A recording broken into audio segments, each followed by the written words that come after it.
not fucking canon! Hi, welcome to the NRT Podcast. My name is Magical Potato, and today I'm here joined by the rest of my colorful class. Tio, Hey. Rando, What's up, fools? Cricket, kind of jumped the gun, Ghost Boy, Chapter Master Halbrick, Good Friend Iron Standard, and Shadowstock. So today we're going to be quickly running through... Good friend? I'm not a good friend? Okay. Gosh. No, you're a Satan ambassador, glorious dictator. So are you. Anyway, go ahead. So anyways, today's main podcast, we're going to try to keep it short and concise. We're going to be running over a thesis on fantasy and element, alright? So the entire concept of this is one of the main problems that's plaguing this community is a lack of a cohesive theme, and you can clearly see this in fantasy. So we've decided to split ourselves off from the group and specifically tackle this one topic.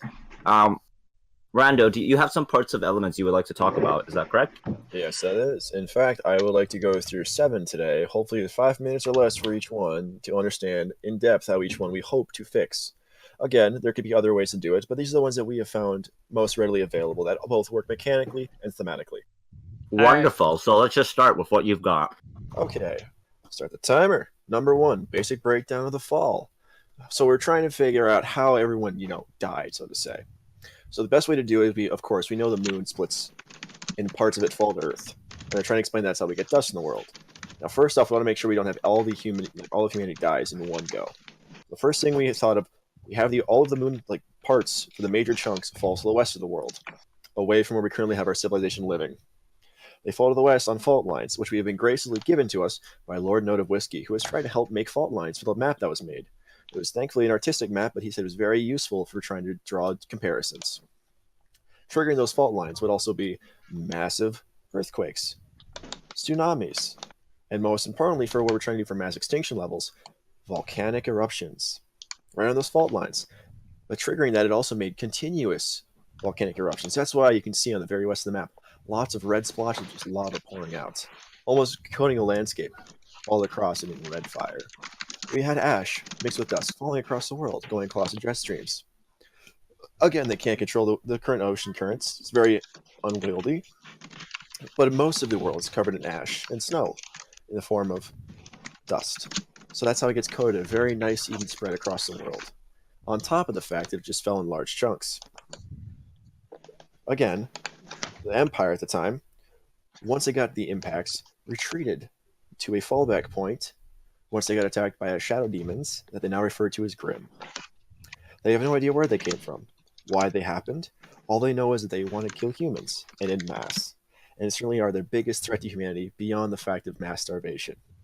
Sickness and lack of resources to make sure everyone gets enough coal in the winter, so they don't freeze to death either.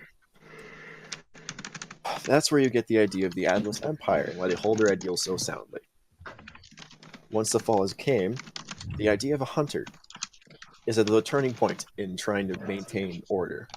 So when they actually got to the point where they had solidified borders and individuals that were exemplified, powerful in ways that they never thought was possible, using things they thought they never could see, only in legends they heard back in the past. They were faster, stronger, smarter. And even the average soldier saw it benefits in some way, shape, or form, even the smallest amount. People were healing cuts faster that survived this. They have no idea why, or no idea where. But they believed it to be the fact that it was God's last gift to man. Their aura was unlocked, and everyone had it. Again, once they could push back, those heroes on the battlefields are turning to humans that had once been turning to prey, now into hunters.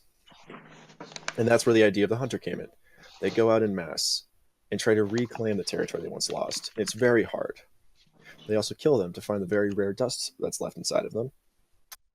And also, they are the best source of clear dust, one of the best ways to help fight against them. And that's how we have the fall right now, as the very baseline of what happens. And that's it. Any questions? None for me. Nope. Okay. Mm-hmm. If All do good here, have any clear. that are going to be longer than a few seconds to answer, please keep them to the end. Thank you for your time. And now we'll move on to the next topic. We got our minute and 17 seconds ahead of schedule. Continue on. Start us off with the next one. Okay. Dust and its uses. Dust and its uses are very widespread, and they can be used in many different ways, civilian side and weapon side. Again, We cannot know exactly why, how, and to what degree they happen. All we know is that when activated through any type of force given, depending on how much you purify it, it'll set off and do wildly different effects, almost breaking the laws of physics in some cases. You know how they work for the most part. If not, there'll be a great document. They're magical gunpowder, not crude oil. You can't refine it into other shit, is what he's trying to say. We'll talk about that later. Talk about that later. What I'm getting at here is it's magical beyond belief, and it's really hard to codify something that's unmeasurable. Each one seems to be mythical in some way. But yes, it's very similar to gunpowder or fuel. Once you use it, it's gone. And it's very hard to control or contain it. The only one that's exception to that rule will be clear dust, where it's somehow reactive to aura, almost a degree of extension to the body. So hunters start infusing and embedding in their weapons to be more connected to them. Clear dust is aura conductive. Yes. It won't contain it and hold it in a sense, but it'll make sure it flows through it, almost like an extension of their body. So they feel connected and helps them shift their weapon in a way where it can defy mechanical means, helps enforce them and strengthen them to their own individual semblances they build over time. So it's more a unique weapon to them, much like the Tegu in Akami ga Kill. And it's very simple of that, but beyond that, we're not going to get any sciences, no numbers, anything like that. It's purely magical in its essence. With that, I'm already 2.5 minutes ahead of time. Is there anything you guys want to ask me? Nothing we can't get to later. Go on. Awesome. Gonna reset the clock. Next is faunus. With this one, I like to go my friend Iron Standard. It's a biologist and very well-respected person I think is very intelligent. And how he's trying to fix it. Okay. Basically, what we'd have is we're going to necessarily need to delve into some fantasy elements because there's no logical way for humans to be able to end up with cat ears. So we're going to need to set this off on a basis of fantasy, but then we can still use logical extensions from there. So the idea would be that human evolution was influenced by some greater power, whether it be through some high level science or through some deity. And basically, humanity would have been dragged through multiple different iterations, which in those iterations would have accumulated as extra DNA.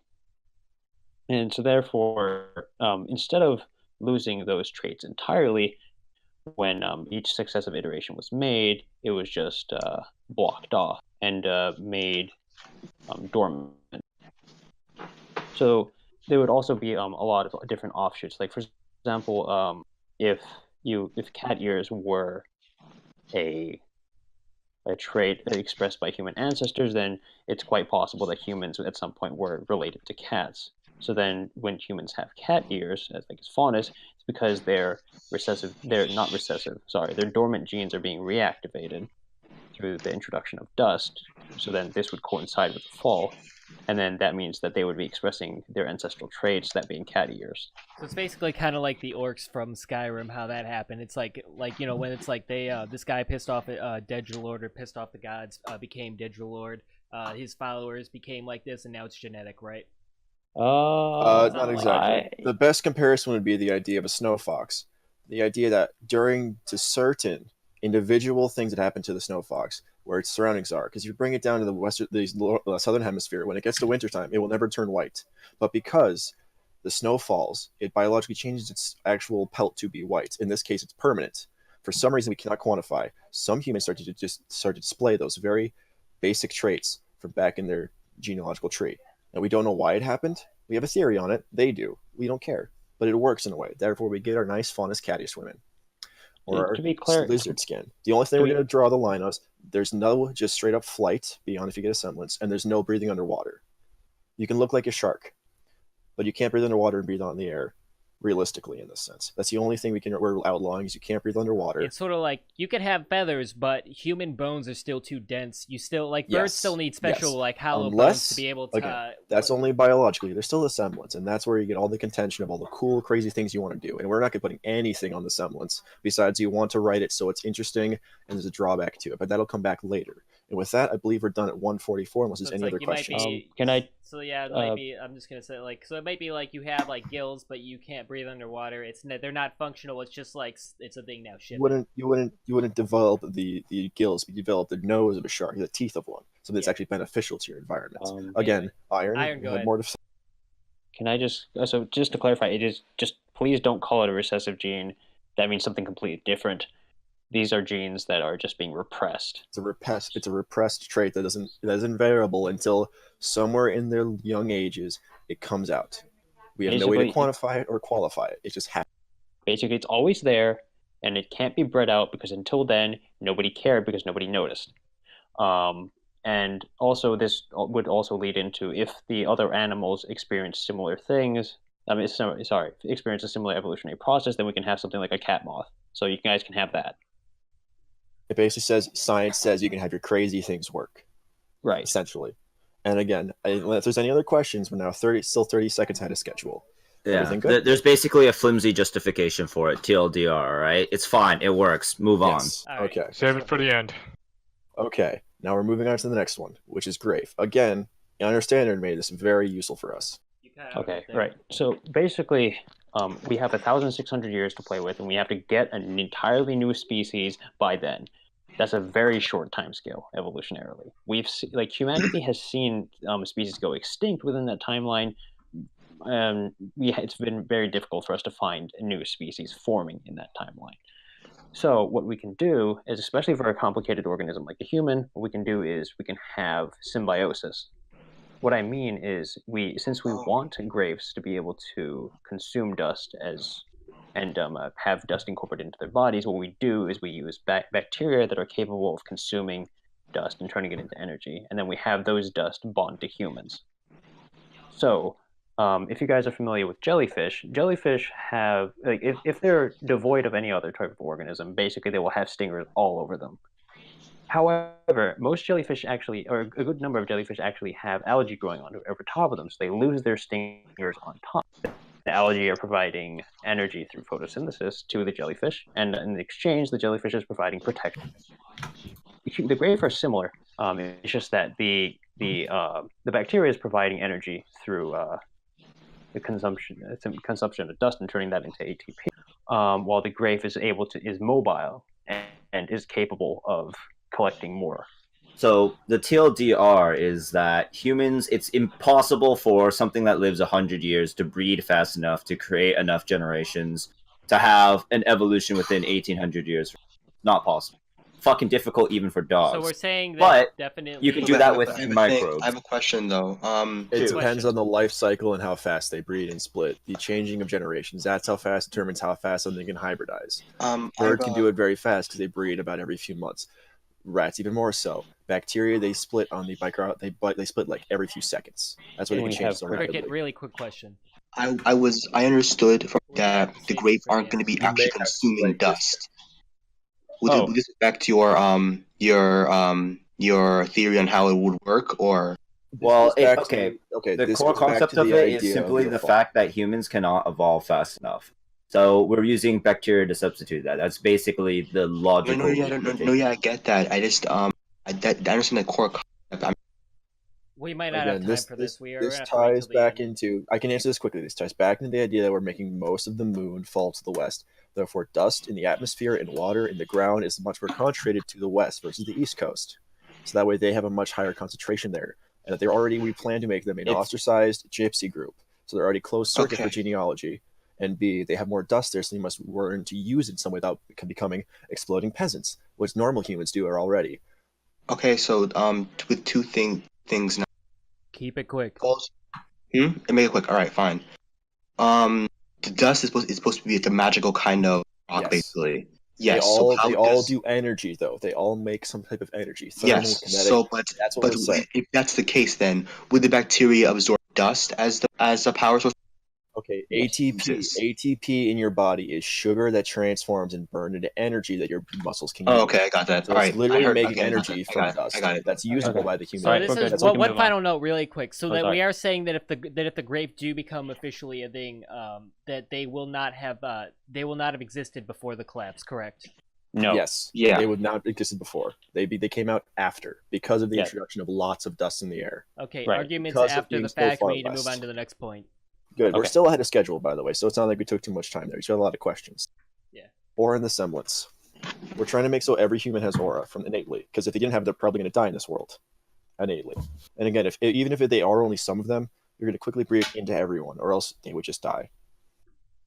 We're trying to make it be very simple in the fact that there's a huge scale of people in between. Okay, here, let me just take it in for him. What Rando is saying is that everybody has aura and semblance. The difference is where you fall on the scale now. It's not like before where it's bullshit. Like you take one step and suddenly you're stupidly strong or stupidly weak. It's a curve, not steps. Really, To try to make it more into a thing you can understand and quantify, like in your mind, but not on numbers, is that there's a very minimum point and a very maximum for everything in this system. We're not going to do anything in between. But you can have anyone exist in this world fall in between the very minimum and very maximum when it comes to just aura.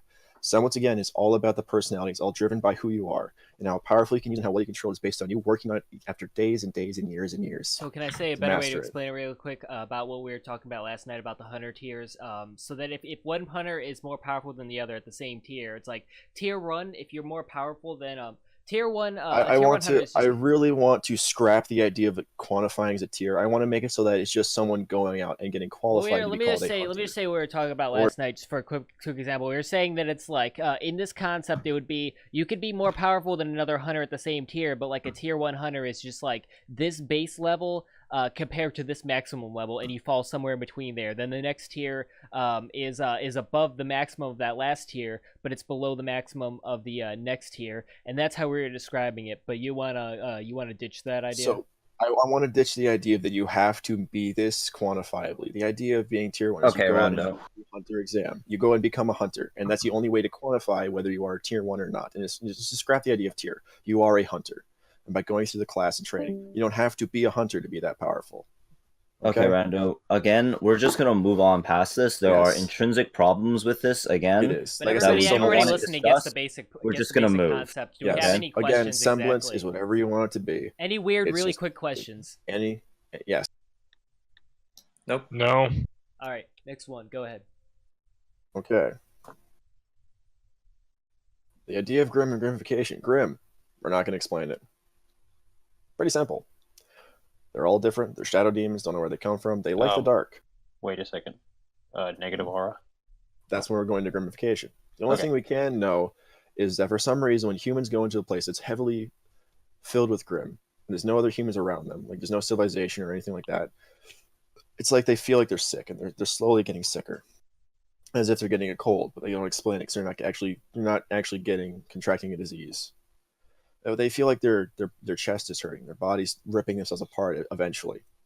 They don't know why. Until at one point in time, they just dropped out of shock or something similar to it, a heart attack, aneurysm, and they don't know why. And the way we can explain it behind the scenes is that all humans exude aura, as you know.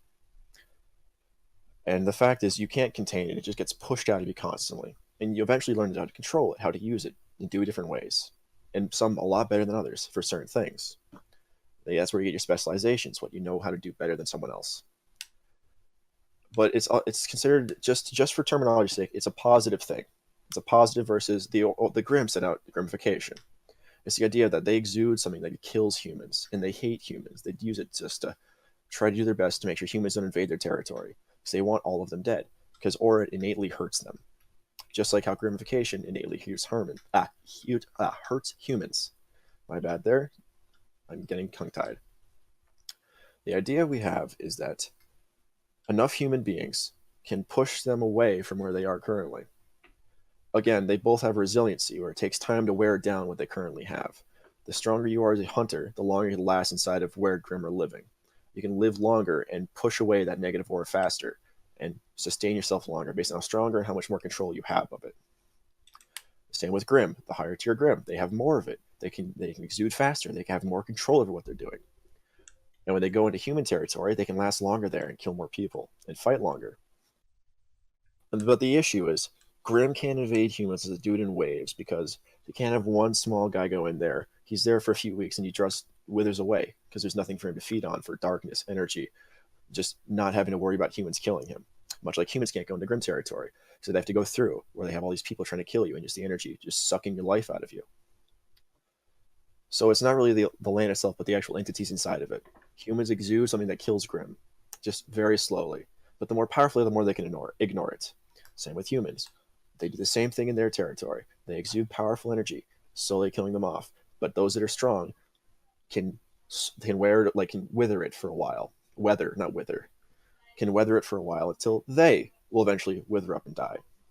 Same idea. And there's a certain line somewhere in the world that they reach equilibrium, so they can't push them back and forth. You make more humans, you make more Grimm on the other side. There's somewhere in that world there's gonna be that line along the border, along the coastline, inside your towns and cities, where they just can't show up on the other side. But there's just enough room. Yes. And the only way to ever get rid of them is to go through and kill every single foxhole, cave, abandoned building that they might be inside of. You basically need to purify it slowly, one at a time. You need to physically push them back and establish your presence here. So establish an overwhelming presence to theirs. Just see it as like a simple example: 1 meter for Grimmification, 1 meter for like human aura, like at the opposite of anti-Grimmification. It's just like one needs to be above the other for that land to be either corrupted or purified for either one to live on. The land has nothing to do with it. The land has nothing. It's the people inside of it. It's mobile. It's always moving. Well, that's how they. It's the aura around. It's the aura around that area, whether it is or not. But to change that to be able to exist there, one needs to push back long. And there has never been enough humanity just to push them away for good. They've always outnumbered them, and they must fight them physically on the front lines to keep them back. Because for some reason they've always been winning when it comes to overwhelming majority of numbers. That's it. Okay, since we're already a little ahead of schedule, I wanted to go into what we were talking about last night with the how Grimm are created and how no human has ever seen one. And essentially what we were saying last night is that we're debating whether or not how a Grimm like spawns, how it comes into existence, how a new one comes into existence. And we came up with we were coming up with things along the lines of no human. First off, there's a rule: no human has ever seen anything lesser than a tier 1 Grimm, whether that be a dead Grimm, because they vanish, or a Grimm, or like an almost egg-like state of a Grimm being formed. Whatever it is, no human has ever saw, documented. Just no human has witnessed any type of thing that could even suggest them that was even a thing. So here's what we were saying is that we're having it so that humans do have this little aura that pushes back against the Grimm, and even as you're dying, like in a certain area, we're saying let's say it's just like an egg-shaped like ball of shadow. That's like what a Grimm looks like when it's being developed, and we're not saying like definitely saying that at all. But I'm gonna just push this along. Look, this point is moot. The whole concept again, Tio is just trying to pitch here is that there's a vague idea of they exist and they spawn somehow, but we have no idea because fucking no one can know what idea they just die. I was gonna say, let's say move on. They like there being no humans. Move they on. That Just shit. whoosh. Moving on. Whoosh. Okay. We're almost there. One last thing. Okay, last thing: technology and timeline. Okay. So the big thing about the technology is everyone's misconception of what is and is not available where they were before the fall. We want to make it so it's easy to understand, but also easy to follow as well. So for technology, we already have the idea of how guns work and where the actual weaponry is at this time. The idea to make it for technology is aspect of we need to make it so the world was to a point where it's still advanced more than they are, but not to the point where they have contingency plans where many people would still survive. They have food stockpiles, stuff like that, for decades on decades. We can't have robotics. We can't have any of that kind of stuff because it would either go disrepair and be lost forever. It would make no sense why we still even have to worry about it after 1,600 years because it'd all be gone. Advanced tech would die and completely be disappeared after a few hundred years because you can't replace the parts. You don't have the technology to replace the parts. You have the tools to make new parts. It wouldn't make sense. But things were made very, very resilient back in the early 1900s, where we're currently reaching back towards. We currently have a cutoff date of 1914 of the very latest you can go. No automatics, nothing of that sense. But everyone's think that's a cutoff for everything. Societal norms, cultures, ideologies, all those fun things, like they're happening too at this time. Again, they could be, because it's also the Industrial Revolution in their era. They're finally getting back to industrial powerhouses. They're rapidly high-rising. The issue was they have a 600-year gap to make it there. That's why we made the fall as it is. Ash is falling. Many systems and ideas and technologies being lost because it's being buried under ash and being corroded away by insert thing here that destroys technology. Not very good for you, not very good for them. A mass culling of people. Less than 1% of the population dies. I mean, less than 1% of the population survives. My bad. That was my lack of sleep talking there. I think we have about 0.025% of humanity and 0.017% of Grimm. I might have got those numbers mixed up, actually surviving all of this. to the point we're left with a little less than 1 million people overall, scattered across what's going to become the new countries that are in our world. And the Graif are still up for grabs, but I think we have it less than a few million. I think 5 to 6 million right now, unless I'm again getting my numbers wrong from lack of sleep. So leaving our world total today, well, of those 4 to 5 million Graif afterward, and about 70 to 75 million today for humanity. I'm pretty sure I'm wrong for what survived. My bad there. We'll just keep going. The issue again is, how do you keep them from progressing so fast back to where they were? We have to somehow make them lose all of it, some way, shape, or form. Or what they do have, they can only keep because they lose supply lines, they lose their actual tools and their systems and their mechanics and all those fun things. They die off, or they don't wait to write it down and codify unless they find records in history and past dumps of technology, which is again why they go and search out, because any benefit, any boon is good for them. Anything they can find that'll help them reach higher and higher to better degrees of technology and to keep their people alive, farming, agriculture, food preservation, different types of alloys, mining practices, anything at all that can help them. They want it. The only issue is I'm just gonna so only them can do it, is making it so we have to have some kind of detractor that keeps them holding back the entire time. Of course, one's infighting. Another one's making sure they don't die to Grimm for decades and centuries. Another one's in, again, political power struggles. But I think Okay, I'm just gonna sum it up right now because it's getting a bit wordy. I think everybody understands there's a literal mountain of shit of why, they won't progress. Let's be real here. That'll only stop them by about 400 to 500 years. Even all of that will only stop them by about 400 to 500 years, if nothing else. The thing we have to do here is make it so that Atlas is purposefully trying to sabotage everyone else around them because they want. There we go. That's the important sentence they want to I hold wanted on. to say. They want to hold on to their empire ideals, and they don't like anyone that doesn't stay true to loyalty. Instead of trying to spend the resources to make the world better, they spend it to just tear down the oppression, tear the other side of the river. So if they're not with them, they are directly fighting them every step of the way when it comes to making new tech. And this it's could be not even quote unquote empire. This could be even not just like getting rid of knowledge, but like sabotaging lumber mills, shit like that, like textile things, like, or whatever, like anything that's like starting to be industrialization. Alice can be there trying to fuck it up just because it's like, well, they get this manufacturing, they'll realize they can make more things like this, and then they'll get just basically all of that. They wanna be ahead. And we're now 4 seconds before we end the 5 minutes, and that should be everything done underneath 35 minutes. Does anybody want to do like very quick rants, like sort of like I was going on about the? No, I'm done ranting for the next day or two. I got it all on my system. Okay, I'm I was gonna chat. Good talking. Yeah, if you want to ditch this chat, go ahead. See you, rando. Anyway, what I was talking about with the whole Grim thing and how nobody's seen. So nobody's seen. We're just having it simply so that nobody's seen anything that's less powerful than a tier 1 Grim. How we were saying that, we're saying we might have like some vague reasons as to why that could be. Maybe Grim just exists. Like maybe there's like an egg-shaped shadowy ball that just exists in a cave somewhere, and that's a developing Grim.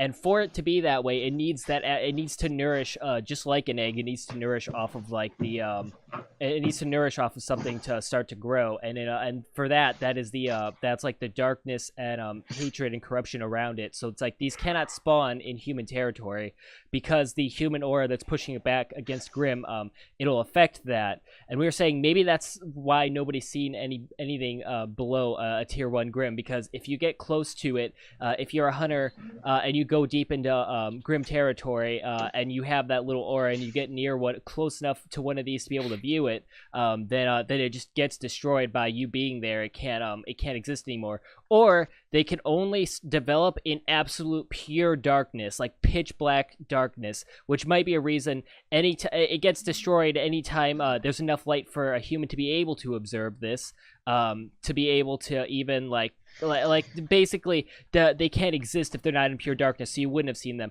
Or maybe they themselves are just represent pure darkness and you wouldn't be able to see them anyway. Either way, any explanation you could put on it, nobody's seen them. Nobody's seen any, whether these exist or not, nobody's seen anything like that's less powerful than a tier 1 Grim, whether that is a developing Grim or a dead Grim. Nobody's seen that. That's just what we're saying. Okay. Anybody if you want to go, like, I don't think there should be like eggs. It should be more I like just gave that as an example.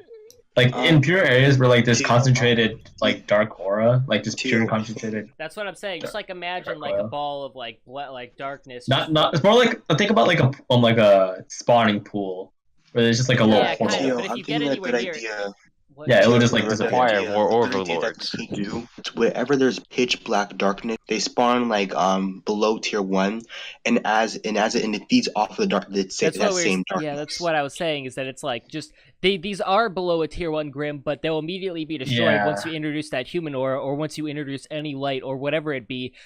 They can't exist in that scenario, which is why just a general reason why whether this is how it is or not. No human has seen this. These are probably a thing because they need to come from somewhere. But these are the reasons, at least theorized by the hunters or theorized by someone. They're like, oh, this is probably the reason we haven't seen this, or just a general theory. Has Salem seen? Has Salem seen it? Probably not, because you wouldn't physically be able to. Grimmification. So here's the thing: Grimmification isn't like Grimmification. How it was being proposed isn't a thing. Which means unless Grimmification lets you see into the darkness, which I doubt we're gonna do, then you would still just be seeing things through regular human eyes. Which by being able to see, I don't even think like. Whatever, just that's just the end all be all thing that we were saying. No human's been able to describe anything below a tier 1 Grim because nobody can see it. Nobody has the ability, whether it's based on how the Grim come to be or whether it's based on our perception of like darkness. No human's been able to like sense a Grim in any way below a tier 1 Grim. Oh, I just have to make a note. Like Salem as is in like whatever is canon or the addendums cannot exist. Yeah, like from the old empire. She cannot exist from the old empire. Why is that? Well, one, she had no actual power or any position where she could survive, as her occupation was sewing. Oh, okay, yeah. Yeah. Is that it?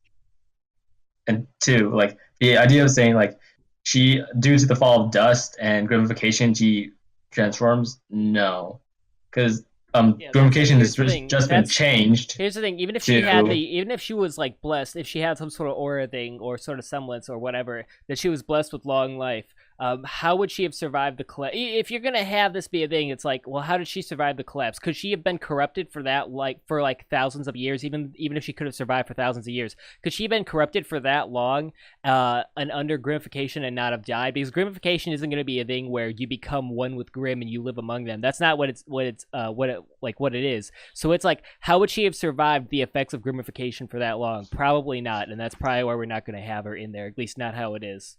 Also, just straight up starvation. We would have to extremely retcon her and give her. Yeah, I'm just saying the way it is, Salem cannot exist. In short, Grimmification is how Rando explained it. It's that territory thing. Regular people who aren't hunters, who don't have this resistance to it, can't go into that. You're not going to be corrupted. You're not going to become a Grim. You just die because you. This is part we were saying is that the corruption corrupts your soul, and it destroys your soul. Here's just something really quick we also talked about last night. If your soul gets destroyed, you die. It doesn't matter if any physical thing has happened to you, if your skin has not been pierced at all. If your soul is destroyed, you die. Whether you're human or Grim, I don't know if Grim have souls, if they have an anti-soul or something. Let's just not get into that yet. But if you're human and your soul... Hold on, but if you're human or a creature and you... Hold on. If you're a human or a creature and your soul is destroyed, you die. Now, Grimmification doesn't corrupt your soul and turn you into a Grim. It destroys the opposite of it, and it'll erode your soul until it's destroyed and you die. Go ahead, Potato. The way we explained how it works changed, but its effects haven't. It's still like it's bathing in fucking Chernobyl. You're gonna fucking die, and it's gonna be painful. It's gonna be slow, and it's not gonna give you superpowers or turn you into a different being. It's like soul cancer, basically. I mean, just our main point: Grimmification would kill anyone, and therefore Salem cannot exist. Period. You can remake her so she could exist, but the way she is presented in canon, she cannot. Yeah, that's fine. Could she just be strong enough? No. Hunter? No, we can't. No. Shadow. We can't just make her strong enough, because with corruption, your soul does not corrupt. It just breaks. It just ends. It dies. Well, it doesn't break. It's corrosion. Well, it corrodes until it's Corrosion. destroyed, and when you're like I Yep. said, when your soul's gone, you die. Yep. So that's why I'm just gonna give give it a stupid term. Effectively, Grimmification is like soul cancer. If you're around it long enough, it infects your soul and destroys it. So that's why I use the term There's an idea erosion. I had for that's a better Salem. term, but I'm just gonna I was just saying Yeah. that because. Shadow. I was gonna say I have an idea for Salem possibly save her from Grimmification. Well, no. Really Okay. Just remember, the point of Grimmification is not for like any spooky. It's just the reason why humanity does not expand. Yeah, That is that's the reason for basically what it is. Grimmification. We might even retcon that. They want to retcon it. Well, now it's kind of starting to make a little bit of sense, but at the same time, we're not completely sure. But that's basically the general reason it exists. We don't want corrupted. Nobody here wants regular animals or humans that could be corrupted and taken over by grim intent. Nobody wants that right now. Also, clarification: the soul and the anti-soul aura, it only affects humans and grims. Animals are not touched at all. They do not technically have an aura. They do not get corrupted or affected. Grim do not attack them.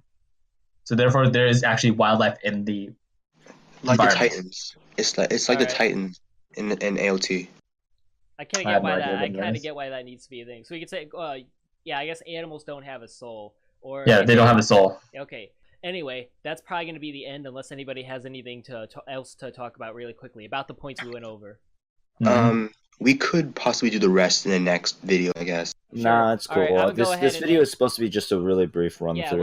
we're at like 39 minutes. Clar- That's about where I wanted to end it at. Clarification: this entire thing isn't saying that this is canon. This is just our proposal made by experts that we want to share like in a concise without like retelling it. So we just have a simple, basic format video. Yeah. Share This is this gonna Let's be be its own real video. here. We might Let's be, record. guys. I'm just gonna stop right now, okay? Alright. I'm gonna just try to get in the final word. The point of this video is to make a summary, not a detailed explanation. Let's be real here. At every point that we made today, there are obviously points of contentions, even amongst ourselves. At every point, there's obvious more detail, more explanation, and more logic to be worked out. It's just right now amongst ourselves, we've established a thematic, we've established a goal, and instead of just kind of blindly feeling around, throwing shit at the wall, and seeing what themes stick better, we just picked a theme in general for everything. We decided that all these concepts should function and work together in some aspect, and we've strode towards that goal. Because I think most of the community would agree that waiting 3 weeks for what should be a fundamental part of your world's lore to be decided on is kind of bullshit. Yeah, this Anyways. is kind of just the update video we've been waiting to make. Anyway, I'm gonna end it soon. Anyways, Does it's everybody time to want drop the mic. Up, boom. Well, that's what I was gonna say. I'm gonna end it right now. Everybody No, to it's just shout good. something Just stupid. end it. We're good. Bye. Later. Bye. AIDS. Why you still here? Guys, real quick. All right. No.